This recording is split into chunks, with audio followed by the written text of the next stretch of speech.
ভাইগণ, তোমরা একে অপরের সম্পত্তি অন্যায়ভাবে গ্রাস করিও না, কিন্তু তোমাদের পরস্পরে রাজি হইয়া ব্যবসায় করা বৈধ, এবং একে অপরকে হত্যা করিও না। নিশ্চয়ই আল্লাহ তোমাদের প্রতি পরম দয়ালু। আর যে কেউ সীমা লঙ্ঘন করিয়া অন্যায়ভাবে উহা করিবে, তাহাকে অগ্নিতে দগ্ধ করিব, ইহা আল্লাহর পক্ষে সহজ। তোমাদেরকে যাহা নিষেধ করা হইয়াছে তাহার মধ্যে যাহা গুরুতর, তাহা হইতে বিরত থাকিলে তোমাদের লঘুতর পাপগুলি মোচন করিব এবং তোমাদেরকে সম্মানজনক স্থানে দাখিল করিব। যদ্বারা আল্লাহ তোমাদের কাহাকেও কাহার উপর শ্রেষ্ঠত্ব দান করিয়াছেন, তোমরা তাহার লালসা করিও না। পুরুষ যাহা অর্জন করে তাহা তাহার প্রাপ্য অংশ, এবং নারী যাহা অর্জন করে তাহা তাহার প্রাপ্য অংশ। আল্লাহর নিকট তাহার অনুগ্রহ প্রার্থনা করো, নিশ্চয় আল্লাহ সর্ববিষয়ে সর্বজ্ঞ।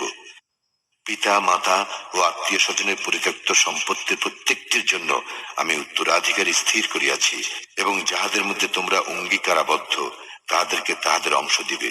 নিশ্চয়ই আল্লাহ সর্ববিষয়ে দ্রষ্টা। পুরুষ নারীর কর্তা, কারণ আল্লাহ তাহাদের একে অপরের উপর শ্রেষ্ঠত্ব দান করিয়াছেন, এবং এই জন্য যে পুরুষ তাহাদের ধন সম্পদ ব্যয় করে। সুতরাং সাতবী স্ত্রীরা অনুগতা ও লোকচক্ষুর অন্তরালে আল্লাহ যাহা সংরক্ষিত করিয়াছেন তাহা হেফাজত করে।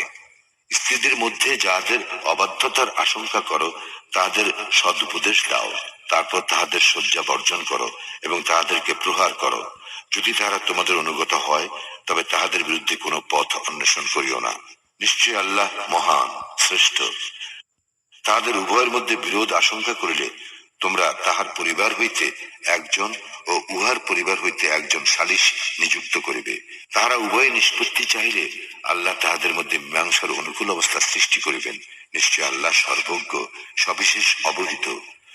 তোমরা আল্লাহর ইবাদত করিবে এবং কোনো কিছুকে তাহার শরীক করিবে না, এবং পিতা মাতা, আত্মীয় স্বজন, ইয়াতিম, অভাবগ্রস্ত, নিকট প্রতিবেশী, দূর প্রতিবেশী, সঙ্গী সাথী, মুসাফির ও তোমাদের অধিকারভুক্ত দাস দাসীদের প্রতি সদ্ব্যবহার করিবে।